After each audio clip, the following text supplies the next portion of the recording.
नमस्कार विद्यार्थी मित्रांनो, स्वागत आहे आपलं BMS मराठी यूट्यूब चॅनलवर। तर आजच्या व्हिडिओमध्ये स्पेशली आपण ज्या विद्यार्थ्यांचा 1-2 मार्काने जे की आता BMS सेकंड इयरला रिझल्ट लागला त्यामध्ये त्यांचे जे सब्जेक्ट बॅक वगैरे राहिले किंवा फेल एटीकेटी म्हणा किंवा जे पूर्ण फेल वगैरे झाले असे विद्यार्थ्यांकरिता आजचा स्पेशल व्हिडिओ असणार आहे। आता या व्हिडिओमध्ये मेन टॉपिक काय असणार आहे की कमबॅक कसा करायचा। आता मेनली काय असणार, कमबॅक म्हणजे काय करायचं की पुढे आपल्याला युद्ध खेळायला जायचं नाही। कमबॅक म्हणजे जे काही आपला स्टडीमध्ये जो विषय आपला बॅक राहिलाय सब्जेक्टमध्ये BMS सेकंड इयरला तो सब्जेक्टला आपल्याला क्लिअर करायचा आहे, त्याला आपण कमबॅक म्हणूया। आता ह्या व्हिडिओमध्ये स्पेशल मी तुम्हाला इन डिटेल पूर्ण काही स्ट्रॅटेजी वगैरे सांगणार आहे, कशा प्रकारे आपल्याला अभ्यास करायचा आहे आणि त्यासोबत कशा प्रकारे आपण पूर्ण काय सब्जेक्टला वगैरे बॅक लागला जो विषय असणार आहे, बॅक लागला जो काही विषय असणार आहे त्याला आपल्याला क्लिअर करायचा आहे। आता सुरुवातीला तुम्हाला काय समजून घ्यायचं आहे, आता बघा की तुम्ही जो आहे तुमचा एक विषय बॅक असेल, 2 विषय बॅक असेल किंवा 3-4 सब्जेक्ट तुमचे बॅक असेल, तर सुरुवातीला तुम्हाला हे जाणून घ्यायचं आहे की फेल का तुम्ही झाले। आता फेल का झाले म्हणजे तुम्हाला अर्थ जाणून घ्यायचा आहे। तुम्ही सुरुवातीला खरं मनाला स्वतः दुसऱ्याला नाही विचारायचं, मनाला विचारायचं तुम्हाला की तुम्ही खरंच अभ्यास केला होता का। पहिला मुख्य प्रश्न आपला याचे की तुम्ही खरंच अभ्यास केला होता का। जर मनातून उत्तर आलं हो तर तुम्ही बरोबर आहात, तुमची काही चूक नाही। जे काही चूक झाली असेल ती समजा पेपर चेक करताना चूक झाली असेल किंवा तुमच्याकडून जे काही तुम्ही लिहिताना तुम्हाला पेपरमध्ये लिहिताना तुम्हाला एकदम स्पीड कमी झाली असेल किंवा तुमचा क्वेश्चन नंबर टाकताना चुकला असेल किंवा तुम्हाला जो कंटेंट त्यावेळेस पेपरमध्ये आठवला नसेल, जो तुम्हाला पेपरमध्ये आठवायला पाहिजे होता आणि तो कंटेंट न आठवल्यामुळे तुमचं काय पेपरमध्ये तुमचं 1-2 मार्कांनी म्हणा किंवा तो सब्जेक्ट काही जास्त मार्कांनी बॅक राहिला असावा, तर तुम्हाला मनाशी विचारायचं की तुम्ही फेल का झालेत, कारण की तुमचा अभ्यास होता का। जर अभ्यास असेल तर तुम्हाला पुढे जायचंय आणि जर नसेल तर मेन तुम्हाला समजून घ्यायचं अभ्यास नव्हता म्हणून तुम्ही मुख्य कारण फेल झाले आणि तुम्हाला काय अभ्यास करायची गरज आहे। आता तुमचा अभ्यास असून पण तुम्ही फेल झालाय तर त्यामुळे तुम्हाला काय करायचंय, आता तुमचा जर विषय 1-2 मार्कांनी राहिला असेल, 1-2 मार्कांच्या विद्यार्थ्यांचा नक्की विषय राहिला असेल तर त्या विद्यार्थ्यांना काय करायचंय, तुमची मेन चूक काय घडते तर तुम्हाला ती जाणून घ्यायची। ते म्हणजे काय असणार, तुमचं पेपर प्रेझेंटेशन। तुमची खरी चूक घडत असणार आहे पेपर प्रेझेंटेशन मध्ये, म्हणजे तुम्ही पेपर प्रेझेंट करताना चुकताय, म्हणजे तुमचा 1-2 मार्कांचा विषय राहतोय म्हणजे तुमचा पेपर प्रेझेंट करताना तुम्ही चुकताय। मग यामध्ये तुम्हाला काय करायचं आहे,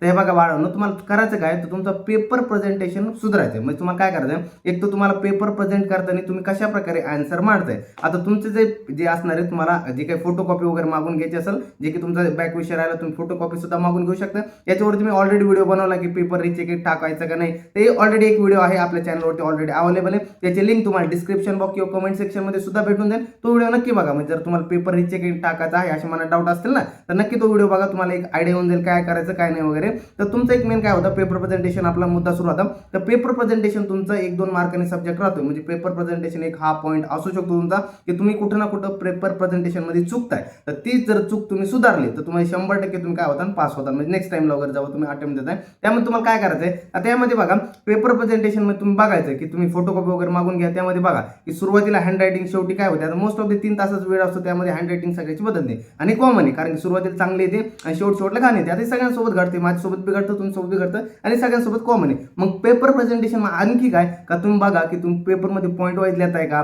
पुढे फ्लो चार्ट वगैरे काढलेत का, नसल काढणे असणार बघा, कारण की ज्या विद्यार्थी बॅक लागले त्यांनी पॉईंट नुसार आन्सर नसेल मांडले किंवा फ्लो चार्ट नसेल काढले किंवा क्वेश्चन नंबर मेन्शन नसेल केले, हे नक्की बघा, तुम्हाला 100% तुमची काही ना काहीतरी चूक 100% दिसून येईल। यामध्ये कोणती तरी चूक की तुम्ही प्रत्येक पानावरती जो तुम्ही क्वेश्चन नंबर लिहिताय तो क्वेश्चन नंबर नसेल मेन्शन केला किंवा फ्लो चार्ट नसेल आन्सर मध्ये किंवा पॉईंट नुसार आन्सर नसेल काढले किंवा जे काही स्पेसिफिक विचारलं असेल ते स्पेसिफिक तुम्ही विचारलं लिहिलं नसेल, तुम्ही काहीतरी भलतच लिहून असेल, जसं की तुम्हाला वीर्याचं समजा द्विविध अष्टविध वीर्य विचारला असेल, may be me for example म्हणून सांगतोय, पण तुम्ही काय काय द्विविध अष्टविध वीर्य न लिहिता द्विविध जे काही वीर्याचं तुम्ही आयुर्वेद महत्व वगैरे लिहून आले किंवा वीर्याची व्याख्या वगैरे लिहून आले, असं म्हणजे या प्रकारे तुम्ही लिहून आले, म्हणजे मेन कंटेंट न विचारता तो बी बरोबर आहे बरं का, लिहायला जमतो, पण तुम्ही जो काही मेन कंटेंट विचारला तो कंटेंट न लिहिता काहीतरी भलतच वगैरे लिहून आले, त्यामुळे सुद्धा काही बऱ्याच वेळेस मार्क विद्यार्थ्यांची काढतात। तर ते पण एक पॉईंट असू शकतो, म्हणजे तुम्ही पेपर प्रेझेंटेशन कशा करताय तर हे पण आहे। आणखी तुम्ही पेपर प्रेझेंटेशन मध्ये आणखी काय असतं की तुम्ही एलक्यू मध्ये तुम्हाला जे चांगलं येतं ते सुरुवातीला तुम्हाला मांडावं लागतं आणि तुम्हाला जे चांगलं येत नाही ते शेवटी मांडावं लागतं। पण तुम्ही त्यामध्ये तुम्ही चुकले असला किंवा तुम्हाला जे येत नाही तुम्ही सुरुवातीला ते लिहिलं असेल किंवा जे येतंय तर ते शेवटी लिहिलं असेल, त्यामुळे सुद्धा पेपर प्रेझेंटेशन मध्ये घोळ होतो। आणि जे काही पेपर चेक करणारे एक्झामिनर असतात, म्हणजे पेपर चेक करणारे असतात टीचर्स वगैरे, तर त्यांनी काय करतात सुरुवातीला पाहता ह्या विद्यार्थ्यांचं काय बरोबर नाही लिहिलं यांनी की ह्याला थोडं येत नाही वाटतंय, मग ते कमी मार्क देत चालतं, कारण की तुम्ही चांगलं जरी पुढे लिहिलं असेल पण सुरुवातीला जर पेपर प्रेझेंटेशन पहिल्या 10 सेकंदामध्ये जर तुमचं पेपर प्रेझेंटेशन जर बॅड पडलं तर 100% तुमचे मार्क कमी होतं, म्हणजे कमी कमी होता. त्यामुळे तुम्हाला पेपर प्रेझेंटेशन नक्की भर द्या तुम्ही. 1-2 मार्कांच्या विद्यार्थ्यांचं राहिले त्यांची पहिली चूक हे नक्की जाणून घ्या, पेपर प्रेझेंटेशन असेल. आणि त्यांचं दुसरं काय असेल की जे काही पेपर प्रेझेंटेशनमध्ये तुमची चूक जर सुधारली तर तुम्ही पुढच्या अटेम्प्टला 100% तुम्ही 100% पास होणार, ऑल क्लिअर होणार आहे. समजलं. आणखी एक बऱ्याच विद्यार्थ्यांचा प्रश्न काय होता की स्टडीला कधी सुरुवात करू आणि कशी करू. आता हा खूप मोठा कमबॅकचा प्रश्न आहे. आता स्टडीला सुरुवात कधी करायची. आता मुख्य तुमचा बघा रिझल्ट आता लागलाय तुमचा, जवळपास 4-5 दिवस झाले आहे, रिझल्ट तुमचा लागलेला आहे BMS सेकंड इयरचा. आता स्टडीला कधी सुरुवात करू. आता बघा खूप विद्यार्थी नाराज आहे, खूप विद्यार्थ्यांनी दिवस रात्र मेहनत केली, खूप म्हणजे 97 ड्रग पाठ करणं पॉसिबल नाहीये, रसशास्त्राची विविध कल्प पाठ करणं पॉसिबल नाहीये. आणखी जे काही स्वास्थ्यवृत्त आपण सोपा विषय म्हणतो त्याचं काही मॉडर्न पोर्शन जे विद्यार्थ्यांना पेपरवरून सोपवतो, पण पेपर टूचं पण बऱ्याच विद्यार्थ्यांना अवघड वाटतं, तर ते पण अवघड आहे. बऱ्याच आगत तंत्राचा एवढा मोठा सिलेबस होता, पेपर या वर्षी थोडा ऑड आला होता. आणखी सारं काही खूप कंटेंट आहे सेकंड इयरला आणि ते सगळा कसा कव्हर करायचा. ऑलरेडी विद्यार्थ्यांनी खूप अभ्यास केलाय आणि ते विद्यार्थी बॅक लागले म्हणलं त्या विद्यार्थी खूप यामध्ये डिप्रेस झालेत की स्ट्रेस झालेत की त्यांना कळतच नाही का बरं कसं झालंय, का चूक घडली, का माझ्यासोबत असं घडलंय. तर हे तुम्हाला काय करायचं आहे, जे काही तुमच्या मनात थॉट येत आहे ते सगळ्या थॉटला तुम्हाला बाजूला करायचं. कारण की बाळांनो किती जरी विचार केला काय जरी केलं तरी आता काही होणार आहे का, तर नाही वगैरे. तर बघा तुम्हाला सांगतो मी, तुम्ही काही जरी केलं तर आता ह्यामध्ये काही नो चेंजेस येणार आहे. यामध्ये तुम्ही काही केलं, किती रडले, काही जरी केले त्यामध्ये तुमच्या जे निकाल लागला त्यामध्ये काही बदल होणार नाही. त्यामुळे मग आपण काय करू शकतो, आता जे काही फ्युचर येणार ते आपण चांगलं करू शकतो. त्यामुळे तुम्हाला काय करायचं की जे काही पेपर वगैरे असणार इथून पुढचे त्यासाठी तुम्हाला अभ्यास करायचा. कारण काय ह्या जर तुम्ही जे काही जून मधला अटेम्प्ट असेल, जून मधल्या अटेम्प्टमध्ये जर तुम्ही क्लिअर झाले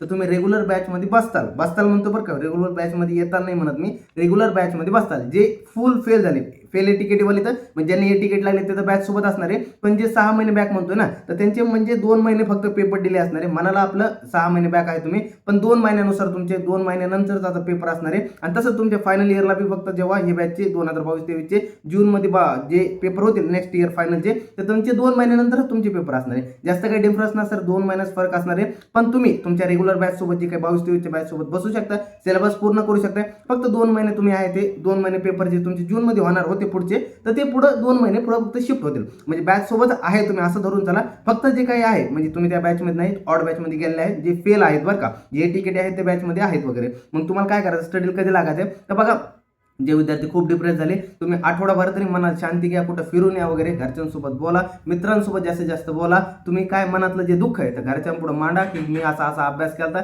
हे सगळं तुमचं दुःख काय जे मित्र असतील तुमचे मैत्रीण असतील सगळं काही मनातलं खरं खरं सांगा. असं वाटतंय तसं वाटतंय, पण तुम्ही कोणतंही वाईट कदम पुढं म्हणजे वाईट पाऊल वगैरे उचलायचं नाही. जे मनातलं खरं खरं ते सांगायचं, वाईट दिशेला जायचं नाही कोणी. जे काही मनाला वाटलंय तुम्हाला दुःख सांगायचं आणि त्या दुःखातून तुम्हाला सावरायचं आणि दुःखातून सावरल्यानंतर तुम्हाला पुढच्या वाटचालीसाठी निघायचं. म्हणजे तुम्हाला अभ्यास करायला लागायचं आणि लवकरच तुम्हाला जास्तीत जास्त लवकर तुम्हाला अभ्यासाला लागायचं. कारण की जून महिन्याच्या तुम्हाला शेवटला जवळपास पाहायला गेले तर एक्सपेक्टेड डेट म्हणजे आलेली डेट काहीतरी, तर डेट तुम्ही एकदा बघून घ्या वगैरे. त्या डेटमध्ये तुम्हाला पेपरची डेट आली, त्यामुळे तुम्हाला फक्त जवळपास 2 महिने राहिले आणि या 2 महिन्यामध्ये तुम्हाला चांगला ऑल जे काही सब्जेक्ट तुमचे बॅक राहिले त्याचा सगळा अभ्यास करून तुम्हाला पुढे जायचं. त्यामुळे तुम्हाला काय करायचं, जे काही विषय तुमचा बॅक असणार आहे त्यामुळे तुम्हाला लवकरात लवकर अभ्यासाला लागा. कारण तुमच्याकडे वेळ खूप कमी राहिला आहे, समजलं ना. तर वेळ खूप कमी आहे आपल्याकडे, त्यामुळे तुम्हाला लवकर अभ्यास करताल तर लवकर तुमचं सिलेबस कव्हर होऊन तुम्ही रिव्हिजन करताना तुमचा इझिली तो सब्जेक्ट बॅक राहिलेला निघून जाईल वगैरे, समजलं. नेक्स्ट बऱ्याच विद्यार्थ्यांना आणखी सुद्धा प्रश्न हे विचारत होते की सर आता शेवटचे 2 महिने राहिलेत आम्हाला जवळपास, त्यामध्ये आम्ही नुसतं IMP करून जाऊ का, कारण की जे बॅक राहिले त्या सब्जेक्टला फक्त IMP करू का. तर बाळा तसं नको करू, कारण की IMP करतात तर पेपर पुन्हा काय होतो की सप्लीचे पेपर थोडे ऑड विचारले जातात बरं का. हे हमखास खरं आहे, कारण पेपर जो असतो सप्लीचा थोडा वेगळा विचारला जातो, थोडा हटका विटका विचारला जातो. जसे तुमचे म्हणजे काय आता विंटर झाली ना तर ती रेग्युलर बॅच होती, रेग्युलर बॅचमध्ये थोडे पेपर सोपे असतात, पण जी काही तुमची ही बॅच असते रिपीटर ऑड बॅच असते त्याची, तर त्याचे पेपर जे सप्लीचे असतात थोडे हटके असतात. त्यामुळे तुम्हाला 1 एल किंवा 2 SQ हमखास ऑड दिसणार, मग तुम्हाला आगळे वेगळे दिसणार. आणि जर सिंगल पेपर तुमचा गुंतलेला असेल त्यामुळे तुम्हाला बॅक लागू शकतो. त्यामुळे तुम्हाला IMP सोबत तुम्ही जे काही महत्त्वाचे क्वेश्चन आहे म्हणजे जवळपास सगळा सिलेबस वाचून जा, त्यामध्ये जे काही NK चे पॉईंट असेल ते स्किप करा, DK वरती चांगलं फोकस करा, MK वरती फोकस करा, MK DK करा. NK नाही केलं तरी चालून जाईल, MK DK चांगले टॉपिक करून जा. 100% तुम्हाला पेपर त्यामधून येणार आहे. DK वरती तो क्वेश्चन सप्लीमध्ये हमखास विचारतात, कारण 1 DK यावर्षी असतो दरवर्षी, पण 1 DK न विचारता जवळजवळ 2 ते 3 DK चे क्वेश्चन आपल्या पेपरमध्ये येतात म्हणजे येतात. तर त्यामुळे तुम्हाला चांगल्या प्रकारे DK पण करून जा, MK करून जा, NK नाही केलं तरी चालून जाईल, समजलं ना. अशा प्रकारे IMP न करता चांगला सिलेबस जो काही आहे तर तो तुम्ही MK DK चांगला करून जा, समजलं. आता एक सप्लीचे पेपर हार्ड असतात का, हा क्वेश्चन बऱ्याच विद्यार्थ्यांचा विचार मनात होता की सप्लीचे पेपर हार्ड असतात का. तर बाळांनो कसं असतं, सप्लीचे पेपर हार्ड नसतात, तुम्हाला काय सांगायचं मेन काय तर सप्लीचे पेपर थोडे सोपे असतात, म्हणजे कसं म्हणता येईल की सप्लीचे पेपर एवढे पण हार्ड नसतात, जरा सोपे असतात. तर यामध्ये फक्त एखादा एल किंवा दोन एसी थोडे हार्ड पाहायला म्हणजे वेगळे पाहायला मिळतात. पण ऑलमोस्ट जे काही क्वेश्चन जे काही आता झाले जे विंटर म्हणजे तुम्हाला जे काही झाले सिनियर बॅच तुमच्या बॅचमध्ये, तर तेच question as it is repeat होतात आणि त्यासोबत थोडे एक दोन क्वेश्चन थोडे हटके विचारले जातात, बाकी ॲज इट इज पूर्ण पेपर सोपा असतो. समजलं ना? त्यामुळे सप्लीज पेपर हार्ड नसतात, त्यामुळे तुम्हाला इझिली क्लिअर होऊन जाईल. फक्त तुम्हाला काय करायचं, चांगला अभ्यास करा. 2 महिने राहिलेत. आता ह्यामध्ये मेन काय तुम्हाला बघा की एक सांगतो, कमबॅकचा मेन विषय सुरू होता आपला. त्यामध्ये तुम्हाला काय करायचं का की जे सगळे सब्जेक्ट तुमचे जे काही बॅक असतील समजा, तर त्या सब्जेक्टला तुम्हाला आत्तापासून अभ्यासाला लागायचं आहे. तुम्हाला जर मस्त वाटत असेल तुम्ही डिप्रेस आहे, तर तुम्ही 2-4 दिवस फिरून या, कुठं रिलॅक्स होऊन या, घरच्याला बोला वगैरे, पण अभ्यासाला लागा. अभ्यासाला लागायचा तुम्हाला काय सांगतो मी, तुम्हाला सब्जेक्ट वाईज तुम्हाला स्ट्रॅटर्जी देईन की तुम्हाला प्रत्येक व्हिडिओ आता भेटून जाईल आपल्या चॅनलवरती की तुम्हाला प्रत्येक व्हिडिओमध्ये तुम्हाला कशा सब्जेक्टची काढायचा तो, तर मी तुम्हाला फुल गायडन्स करेल की तो द्रव्यगुण असू द्या, रसशास्त्र असू द्या, सिंपल इझी वेने तो शब्द म्हणजे तो काय असेल सब्जेक्ट तो कसा काढता तुम्हाला पर्सनली मी काय करेल, तो पूर्ण ते व्हिडिओमध्ये तुम्हाला चांगल्या प्रकारे समजून सांगेन. कारण की या व्हिडिओमध्ये सगळे सब्जेक्ट कव्हर करणं पॉसिबल नाही, कारण व्हिडिओची ड्युरेशन खूप मोठी होऊन जाईल. मी तुम्हाला प्रत्येक व्हिडिओ काय करेल चॅनलवरती दररोज, आज हा झाला तर उद्या तुम्हाला काय करेल, द्रव्यगुणचे 97 ड्रग्स कसे लर्न करायचे आणि यावरतून कशा क्वेश्चन होतो तुम्हाला इन डिटेल सगळं काय सांगाल आणि तसंच अभ्यास करून जा. तुमचे जे सब्जेक्ट बॅक राहिले असेल ते इझिली बोटावरती आरामशीर क्लिअर होऊन जातील. समजलं? तर तुम्हाला प्रत्येक डेली दररोज एक व्हिडिओ भेटून जाईल. फक्त तो व्हिडिओ पहा, चॅनलला सबस्क्राईब करून ठेवा, कारण तुम्हाला नक्की यावरती तुम्हाला चॅनलवरती म्हणजे हेल्प होऊन जाईल. तुम्हाला कंटेंट भेटून जाईल, जवळपास कशा प्रकारे अभ्यास करायचा काय नाही सगळं भेटून जाईल. काय करायचं काय नाही तुम्हाला इन डिटेल मी सांगेन आणि पेपरमध्ये फिक्स क्वेश्चन त्या प्रकारेच येणार. समजलं ना? त्यामुळे तुम्हाला काय सांगाल मेन काय की सुरुवातीला तुम्ही काय करा, तुम्हाला जे काही मेन बेसिक चॅप्टर आहे म्हणजे तुमचे जे काही तुम्हाला हार्ड वाटतं, जे तुम्ही केले ते नाही म्हणत बरं का, जे तुमचे त्यावेळेस राहिले होते करायचे, तर त्या चॅप्टरला सुरुवात करा अभ्यासाला वगैरे. म्हणजे जे चॅप्टर तुमचे त्यावेळेस राहिले होते तर ते सुरुवातीला करून घ्या आणि जे काही मागच्या वेळेस झाले होते त्यांना आपण मग शेवटी तर रिवाईज वगैरे म्हणजे करता रिवाईज करणार आहे. फक्त सुरुवातीला आता अभ्यासाला लागताना काय करा, जे टॉपिक तुमचे त्यावेळेस राहिले होते लर्न करायचे, तर ते लर्न करायला सुरुवात करा, म्हणजे अभ्यास करायला सुरुवात करा. म्हणजे तुमची इझिली वगैरे सिलेबस ऑलरेडी अगोदर सिलेबस कव्हर होईल आणि नंतर मग आपण रिवाईज करायला इझिली मोकळे होऊन जातो. समजलं ना? म्हणजे ऑलरेडी आपला बराचसा सिलेबस कंप्लीट आहे आणि आपण आता हा सिलेबस करून जवळपास 100% कव्हर करूया आणि नंतर लगेच हा कव्हर झाला की लगेच आपण रिवाईज करायला सुरुवात करूया. म्हणजे इन डिटेल सगळे काही आपल्या बोटावरती सगळे चॅप्टर असतील आणि आपण इझिली पासिंग काढू शकतो. समजलं ना? आता हा टोटल व्हिडिओ कसा होता, तुम्हाला एक मार्गदर्शन होता कशा प्रकारे काय करायचं काय नाही अभ्यासाला. आता मेन जे असेल सब्जेक्ट वाईज मी तुम्हाला एक पर्सनली दर दिवशी आज उद्या म्हणा असेल दररोज एक व्हिडिओ टाकन आणि कशा प्रकारे तो सब्जेक्ट क्लिअर करायचा प्रत्येक व्हिडिओ तुम्हाला बनवत चालत. मग त्या व्हिडिओमध्ये तुम्हाला पर्सनली मी गायडन्स करा कशा प्रकारे त्या सब्जेक्टमध्ये तुम्हाला अभ्यास करायचा आहे आणि तो सब्जेक्ट तुम्हाला कशा प्रकारे पेपरमध्ये मांडायचा काय नाही सगळं इन डिटेल सगळं मार्गदर्शन करा. फक्त चॅनलला तुम्ही सबस्क्राईब करा, दुसरं काही नाही. आपल्या टेलिग्राम ग्रुपला जॉईन करा, व्हॉट्सअप ग्रुपला जॉईन करा, त्यामुळे तुम्हाला व्हिडिओची लिंक वगैरे भेटेल. त्यासोबत काही एक्स्ट्रा मटेरियल असेल ते सुद्धा जसे की फ्लो चार्ट म्हणा काही म्हणा, तर जे माझ्याकडे येईल मी तुम्हाला प्रोव्हाइड करणं वगैरे. फक्त आपले ग्रुप वगैरे जॉईन करा, 100% तुम्हाला सगळं काही भेटून जाईल, फ्रीमध्ये भेटून जाईल. आणखी आपले BMS मराठी ॲप आहे, तिथं तुम्हाला जा फ्री मटेरियल सेक्शनमध्ये तुम्हाला PYQचे पेपर सुद्धा भेटतील. आणखी काही बरंच खूप सारं मटेरियल बुक्स वगैरे अवेलेबल आहे, ते सुद्धा तुम्हाला फ्रीमध्ये भेटून जातील. फक्त BMS मराठी ॲप आपलं प्ले स्टोरवरून डाउनलोड करा, इझिली तुम्हाला सगळं काही इझिली सगळं फ्रीमध्ये भेटून जाईल. समजलं ना? आता हे एक मेन होतं. आता जाता तुमच्यासाठी एक मोटिवेशन एक असेल तुमच्यासाठी शायरी वगैरे.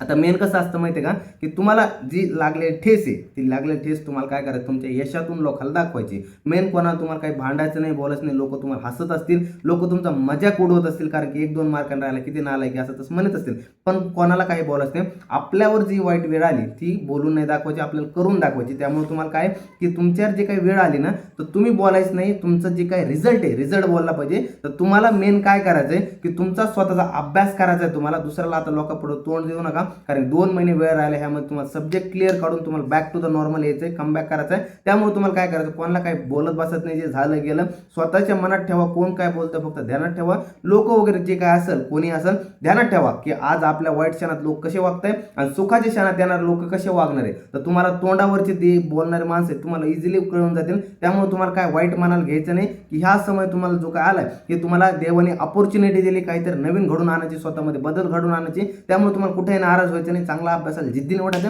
अभ्यासाला लागायचं, लात मारून तिथं पाणी काढून दाखवायचं. आणि जे काही लोक तुम्हाला वाईट बोलतील हे फक्त ध्यानात ठेवायचे. आता यांच्यासोबत काही नाही करायचं.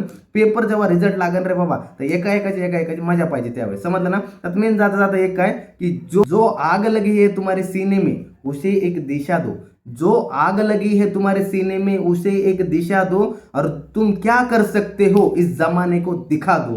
तुम क्या कर सकते हो इस जमाने को दिखा दो. तर आजचा व्हिडिओ मेन काय की तुम्ही मेन अभ्यासाला लागा. कोणी काय म्हणतंय तुमच्याबद्दल काय विचार करू नका. जे झालंय गेलं सोडून द्या आणि मेन आपल्याला काय की ह्या परिस्थितीमधून निघून आपल्याला शेवटी ते यश गाठायचे आणि आपल्याला ही डिग्री घ्यायची आणि या समाजामध्ये चांगला डॉक्टर व्हायचे. आता मेन काय माहिती का, तुम्हाला कोणी विचारणार नाही बरं का, जेव्हा तुम्ही डॉक्टर होता ना, जेव्हा तुम्ही 10-5 लोकांची जीव वाचवता ना, तुम्हाला कोणी विचारणार नाही की तुमचे सर किती बॅक होते, सर तुम्हाला किती बीएमएसला फर्स्ट इयरला किती मार्क होते, सेकंड इयरला किती मार्क होते, तुम्ही गोल्ड मेडलिस्ट होते का, असं कोणी विचारणार नाही. मी शेवटी काय विचारणार की तुम्ही हे करू शकताय का, मेन आमचा हा पेशंट आहे आणि सर तुम्ही आमच्या पेशंटला वाचू शकता का. जेव्हा तुम्ही लोकांचे पेशंटला जीव वाचवता ना, तर लोक तुम्हाला देवावणी समान करतील. त्यामुळे तुम्हाला मार्क कोणी विचारणार नाही की तुमच्या फर्स्ट इयरला किती बॅक होते, सेकंड इयरला किती बॅक होते. मेन तुमचं काय आहे की तुमची प्रॅक्टिस किती आणि तुम्ही या लोकांमध्ये समाजामध्ये जनसेवा कशी करताय, फक्त शेवटी तेच तुमचं मूल्यांकन करणार आहे. शेवटी काय नाही, तुम्हाला फक्त हे काय जे काय आजचे दिवस आहे निघून जाणार वेळ वगैरे, तुम्हाला काही ताण वगैरे घ्यायचा नाही. तुम्ही निघणार आहे, ही डिग्री तुम्हाला फक्त 2 महिने डिले भेटेल. पण मेन आहे की तुम्ही समाजामध्ये तुम्हाला एक चांगले डॉक्टर म्हणून तुम्ही वागणार आहे आणि चांगलं तुम्ही जे आपला समाज आहे भारत देशाला पुढे जाणार घेऊन जाणार आहे आणि आपल्या आयुर्वेदला एक चांगल्या ह्या बीएमएस क्षेत्राला चांगलं एक नामांकित चांगले डॉक्टर होणार. तुम्ही भविष्यामध्ये चांगली लोकांची सेवा करणार. फक्त एवढंच आहे, दुसरं काही नाही. की भेटूया पुढच्या व्हिडिओमध्ये. आजचा व्हिडिओ कसा वाटला काय नाही नक्की कमेंटमध्ये सांगा. आणखी एक की 100% व्हिडिओ तुम्हाला नवीन तुम्हाला जे काही हेल्पफुल व्हिडिओ ठरतील हे आपल्या चॅनलवरती फ्रीमध्ये तुम्हाला भेटून जातील. आपल्या चॅनलला सबस्क्राईब करा, त्यासोबत टेलिग्राम ग्रुप जॉईन करा, त्यासोबत आपलं बीएमएस मराठी ॲप आहे प्ले स्टोअरवरती, त्यासोबत आपलं iOS युजर असेल त्यांच्यासाठी पण आहे. तर ते सगळ्यांनी आपल्या काय करा, तुम्ही डाउनलोड करा वगैरे, फ्री मटेरियल खूप सारं अवेलेबल ॲपवरती, नक्की जा जॉईन वगैरे करा. आणखी एक, ज्या विद्यार्थ्यांना जर काही पर्सनल काही गायडन्स वगैरे पाहिजे असेल पर्सनल मेसेज करा. आणखी एक, आपण काय करतो लवकरच जे काही गेस्ट पेपर आहे आपले पण आपण देणार आहे विद्यार्थ्यांना, जे की विद्यार्थ्यांना इझिली पासिंग होऊन जाईल. त्यामुळे तुम्हाला ताण घ्यायचं नाही, फक्त आपल्या चॅनलला राहायचं, चॅनलसोबत जोडून राहा. तुमचं 100% तुम्ही काय होणार आहे पास होऊन जाणार. समजलं ना. तर भेटूया पुढच्या व्हिडिओमध्ये पुढचा टॉपिक घेऊन. तोपर्यंत धन्यवाद.